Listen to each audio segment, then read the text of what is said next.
Hello! Hi! Welcome to our newest addition to the Be Your Best You podcast. This is going to be our bonus podcast episodes. We have decided to release these in between our regular podcast episodes. So, Becky, tell them what it involves. Yeah, we found when we stopped recording the podcast episodes, we carried on talking and realised it could still be interesting for you to hear. So we thought we'd press record and make this our backstage bonus episode. Yeah, so we hope you enjoy. Bye! Bye! I love the singing. Where the hell did that come I from? loved it. But I'm just going to go with that. It needs to I be feel there. it. Yeah. What your intuition. She's doing it again. World. Yeah. Everyone's going to be like, God, who is this Becky? She hardly She's speaks. evolving. So now look at her, she's singing down the microphone. Oh my God. This is what this work does for you people. You could all be like me one day. You're sat here, I don't think I could be on a podcast. I just don't think I can do it, Tash. You're singing down the microphone. I mean, I haven't done that yet. I love it. Just got to go with whatever, comes 100%. over you, don't you? Yeah. You know, Yeah. just And that's what it was. all about not giving a shit, isn't it? At the end of the day. Freedom, empowerment. Yeah. Freedom and empowerment. Oh, Love it. such a better place to be, isn't it? Yeah. Don't be. You see how easily you get stifled and bogged down. It's really quite heavy, isn't it? The stuff that you learn from when you're born to, the school system does have a hell of a lot to do with it. Yeah. Like you say, those early years are when we're being conditioned and, to come through that and, like going back to the kids again, to come through that and still have your own opinion. And not just do what you're told like we did, Yeah. I think that because that's kind of the thing that we didn't hit on in the last episode, this good girl programming. Yeah. And they're feeling like a rebel. It's like, both of us grew up being good girls, following the rules, being quiet, not saying boo to a goose, staying very much within our parameters. Like, like I said, if kids in my class would start questioning the teacher, I would literally be horrified. I would just look down on them so much and just think, I can't believe you're doing that. You're so rude. Like, who do you think you are? Like, that's authority. You just can't do that. Every part of me, my belief was like, you can't do that. That made you uncomfortable. Yeah. And I was angry at them. Like, what? Yeah. And then to think now how I would encourage my kids not to be rude, because some of the kids were just naughty and rude. They just want to be nasty to the teacher or whatever. Exactly. Yeah, not that. But I would now encourage my kids to stand up to themselves and if a teacher, definitely. because I do remember times at school, throughout school, where I would sit there and I'd think, this is so highly unfair. This is so wrong. I don't agree with that. Like, teachers you can't speak to people like that. No. That's what I remember thinking. You can't talk to people like that, whether they're kids or not. You can't. And again, that was my intuition coming in, wasn't it? That was like, what? Because it felt, up here, my mind was the one where I was going, oh, that's really naughty. They're really, really naughty. Yeah. But there were certain things where I would just be like, that's not right. And yet I would still never have dared to do it. And I would never have dared to question the teacher or say anything like that. I would just be like, okay, again, not that I was ever in that situation, because I was such a good girl that I would just do everything that I was told and I would stay under the radar. And I think about now, how I am now as that good little girl Tash, and that was my identity. That was the story I told myself. Tash is a good girl. But when I look at what I'm doing now, I'm like, oh my God, I'm such a rebel.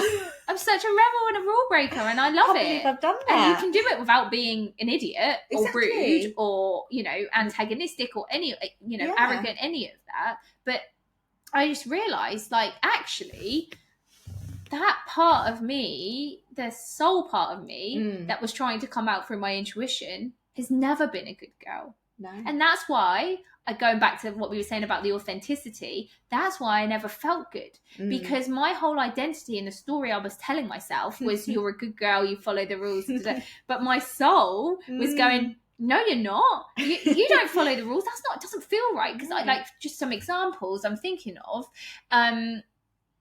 religion. Yeah. Right. So I've never been down with religion. No, this is my opinion. I totally think, and that's okay. I totally get that religion is great for some people. Yeah. And I understand now what faith can do for you. Yeah. And I love that religion gives that to some people. What I don't like about religion is the power, how it's used for power, how it's fear, how it's been twisted to allow man. Like, I don't like man that has got into it. You know, the religion itself, it's all coming from the same place. All the religions are coming from the same place, which is this spiritual view, which is why I like spirituality. It's when man gets involved and starts twisting it and using it for their own, right? I don't like it. And I've realised, and I only have just realised this, I don't like it when people tell you what to do. Yes. And how funny, because I'm such a good girl and I wanted to be told what to do so I could do it, you know, and fit in. But I don't like being told what to do. What I never understood about religion was, how can you tell someone to do this and that's wrong and that's right, and you know, stuff about, and when there's no gay, evidence, there's no, they can show like, you. who are you saying that? Yes. And this God that, you know, he's all loving. He loves you. You're his children. Yeah, I like that bit. But he's going to punish you if you're gay, or you're going to go to the fiery depths of hell if you commit suicide. You know, like, that didn't compute with me ever from a child. And I didn't like being told what to do. I don't like it when people who are of a certain faith preach at other people and telling say you what to think. Yeah, because again, I suppose I had a good upbringing to in that way, because obviously my dad was Muslim, and I say that in inverted commas, loosely. He was a loose Muslim. Nevertheless, I grew up with him being Iranian, and then my mum, loosely Christian, right? But they never got me christened. Neither of them pushed any faith on me, which I love that. Yeah. I love them for that. I just think that's such a...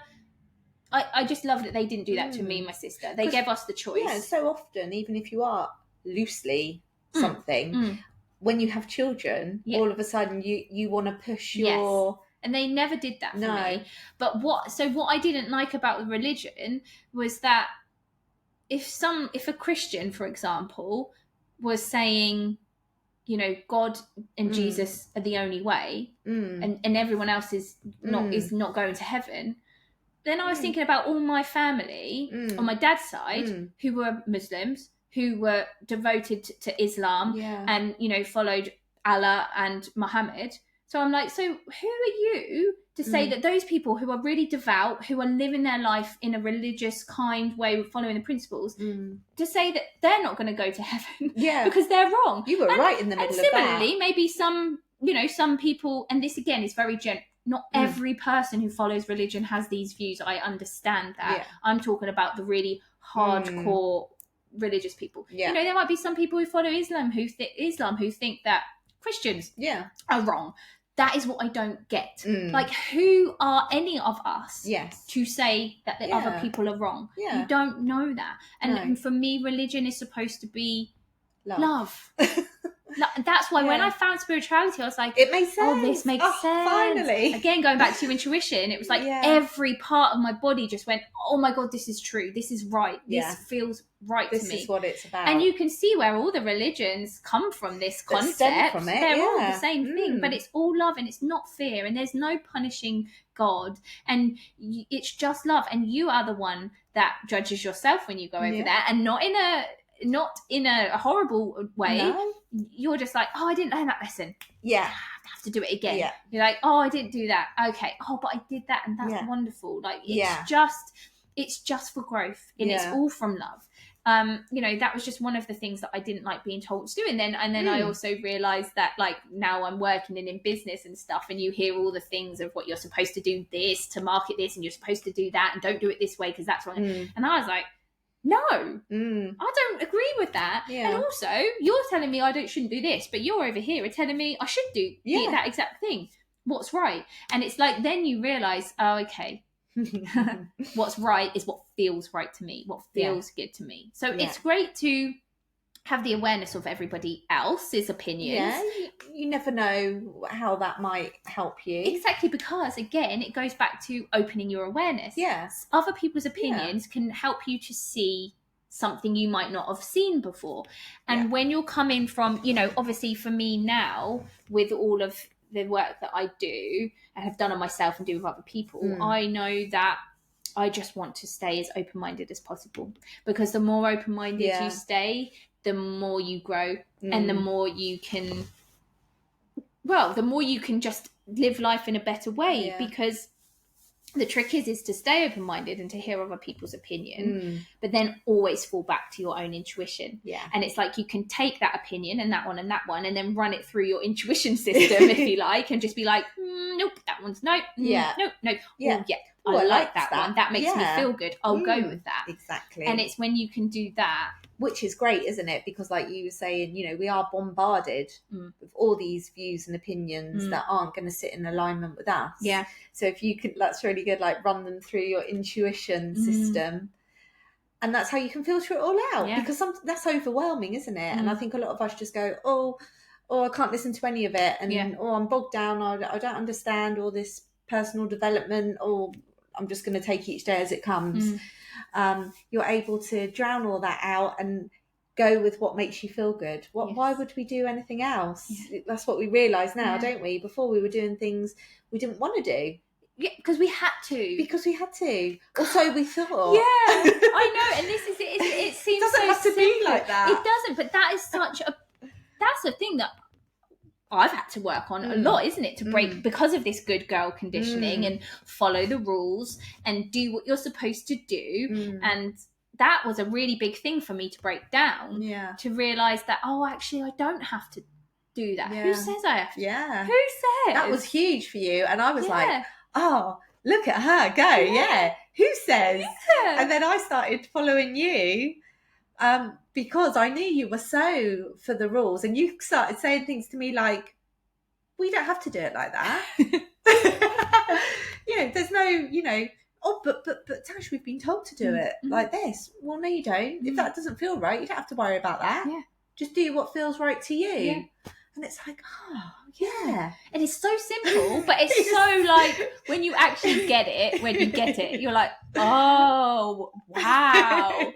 So, again, I talk about work because at the moment, that's where my focus of my growth is happening. Yeah. But it really, it was like, I have to work, again, good girl conditioning, perfectionism, high achieving syndrome, all of that. Yeah. I'm like, I have to work. It's supposed to be hard. It's supposed to be hard. Yeah. If you're not working hard, you're not working. Yeah. You've got, and then I was like, well, this isn't fun. And that's putting it lightly, isn't it? Because I would get to a point where I'm like, I'm burnt out. Yeah. My nervous system was in tatters. Yeah. And I'm like, what is this for? And then that was a real lesson when I was just like, well, what if I actually don't have to work hard to be successful? Yeah. What if I only work 2 hours and then go and have a bath? Yeah. What if I only work for an hour? God, I know. That would have made you anxious. 100%. I can't have a bath in the middle of the day. I need to be working. Right? What if I go and have a nap? By the way, all the greats had naps. Einstein, he had naps. Like they all had naps. I'm in good company. I've always loved a nap as well. But again, I would fight against it because I felt bad. I felt guilty for having a nap. But now, when I started doing that, and again, it was about listening to it was the next stage in listening to my intuition, trusting my body and how I felt, following my energy. Together. Yeah. I really helped that following my energy has really worked for me. Yeah. So when I started doing that, I was like, oh my God, well, this is new. I can work for 2 hours and be more productive in those 2 hours than when I was trying to push hard and work 7 hours straight with no break. I've done more work in that 2 hours than I did in those 7 hours. And I've had a bath. I feel refreshed. I feel rejuvenated. I feel great. I feel happy. Yeah. Because I was following my energy. It's game changing. And the only thing that was stopping me from doing that is because in society's program, in my program, and again, it's not everybody's program. No, because the true. people who are smart, there's plenty of people. Yeah, we used to say, didn't we? Like you quite often hear people saying, "Oh, I love my job." Well, it's not like a job. It's not like, because I love it so much. I wake up each day with a spring in my step. Can't wait to get to work. And because it's not just the word alone. Exactly. But their programming might have taught them for whatever reason that you don't have to. They might see their mum and dad not work hard, but earn loads of money, or be really successful, or be happy, and and they don't know any different. Their programming's brought them up like that, and hey, guess what? They'll be successful as well, but just because of my programming, because of society, I had to fight against what felt like the absolute truth to me, but it didn't feel good. It did not feel good. I got to a point where I was thinking, what am I doing this for? Why am I doing this? This is supposed to be, I was so great at taking something I love and squeezing all the fun out of it. I could tell you how to do that. Brilliant at that. Squeeze it till it's dry of all its fun, and I'm just left with this like whittled down, like and again, that was part of my patterning when I did.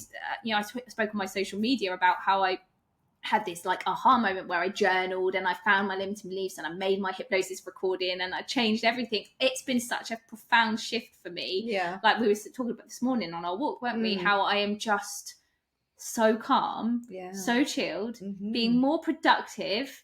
I've like got so many things on the go and I'm doing less. It's insane. I'm doing less. I am literally, if I want to go and have a nap for 5 minutes, I'll do it. If I want to go out and have coffee with you, I'll do it. But I also will do my work at the time when I feel my energy is right. Listening to your energy is just game changing. If you don't feel like doing it, again though, I suppose I have to disclaim this because I've done a lot of work, subconscious work on myself around my traumas and my programming that caused me to procrastinate. So procrastination is a trauma response. When I just said about how I just did the journaling and the hypnosis, that was me uncovering that, like, what I feel like I've been wanting to uncover for the whole of my life. It's like such a massive aha. And I have to say that, if I hadn't done that, I couldn't have got to the point now where I'm like trusting that I'm able to follow my energy. Because if you're procrastinating stuck in a trauma cycle, that's not you following your energy. Like if you just feel like, oh, I don't want to do it, I can't do it, you'll just not do it forever. That's like right. I know that I've dealt with that, and so when I'm following my energy, I know that there are times when I will be ready to go and I will be on, and you know what I'm like. Once I'm on something, you can't stop me, and I'll go a million miles an hour and it's done within the half the time that anyone else would do it. But you have to be careful. And this was my problem. This is where I was concerned, because I knew, like, I was feeling that. Like, oh, I don't feel like I can do that. I don't feel like I can post on social media. I don't have the energy. But I knew in my gut, my intuition, that wasn't coming from a place of I don't have the energy. No. That was coming from some kind of subconscious issue. And I knew it. I just didn't know what exactly it was. And I knew I had to get past that because that was self-sabotage. And so that's what I did. Broke it, doing my whole thing I do with my clients. So nice when it's tough to do it for yourself, as I say all the time.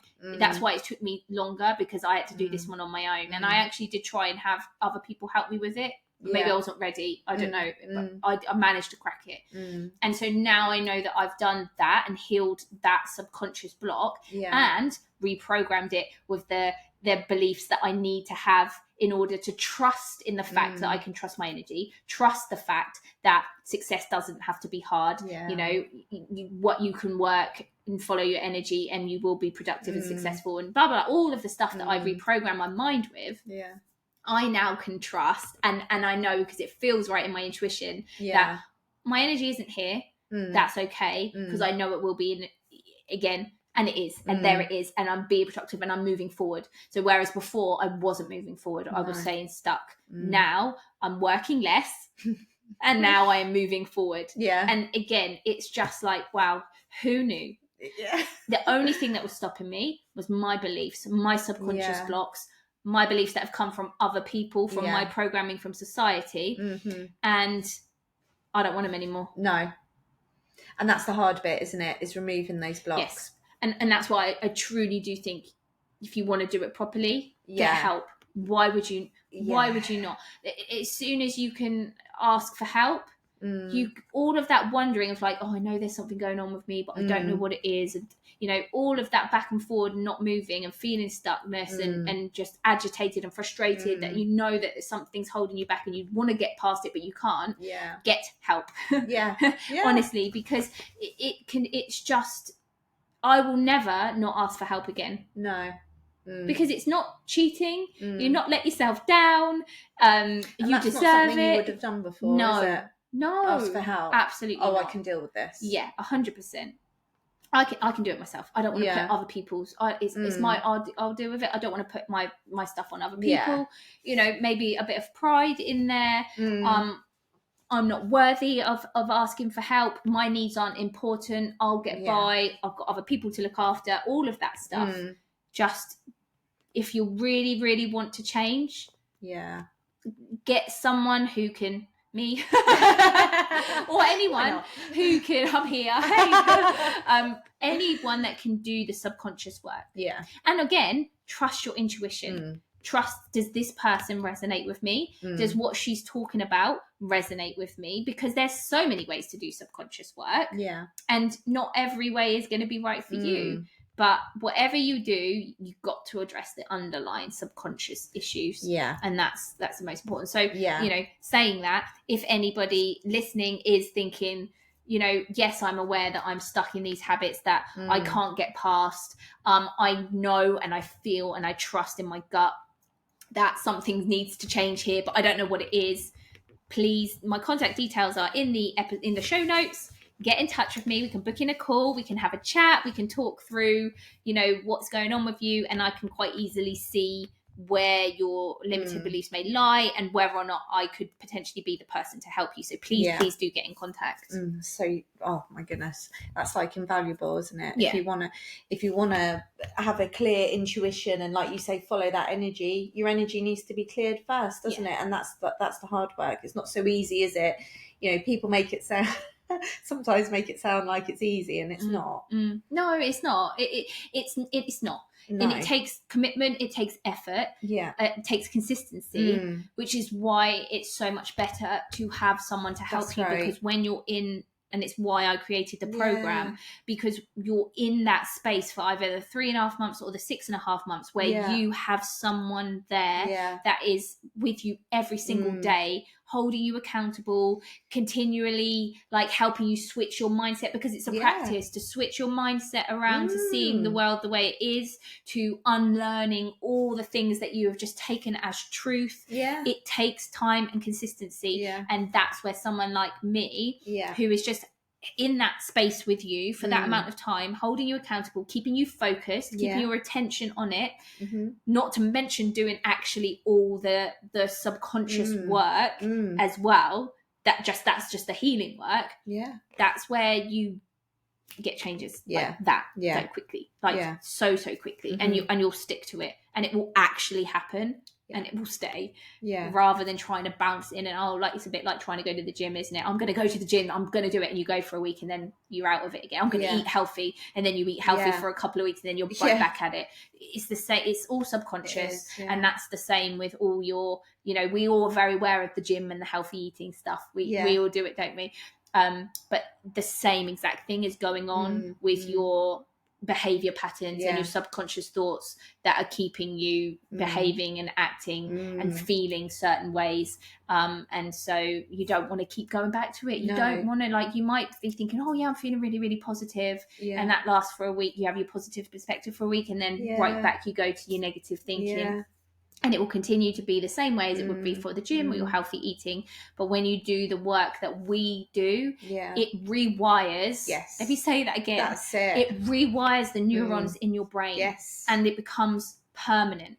But that's why we have to work together over a period of time, because it's like a path, right? When you walk through a forest and you start walking through the long grass, and as each person walks over it time and time again, the grass goes flat and you actually create a path through the grass. Yeah. Oh, I love that. Yeah. It's exactly, that's what neuroplasticity is, and rewiring. It takes time. You have to continually walk through that path, walk over that grass. And to do that alone is so tough. Hard, yeah. It's going to take longer exactly. as well. And it's why you need to have the commitment, because if you stop walking the path, i.e. you stop practicing that behaviour, as in, you know, thinking positively or going to the gym, then that grass is going to grow again. And then so you might walk it again and then it's going to grow. You need to continually walk it, but once you've walked it and the path is there and you've laid gravel on it, it's not going to go back to grass. That path is there. You've rewired your brain, and that is going to be your automatic behaviour.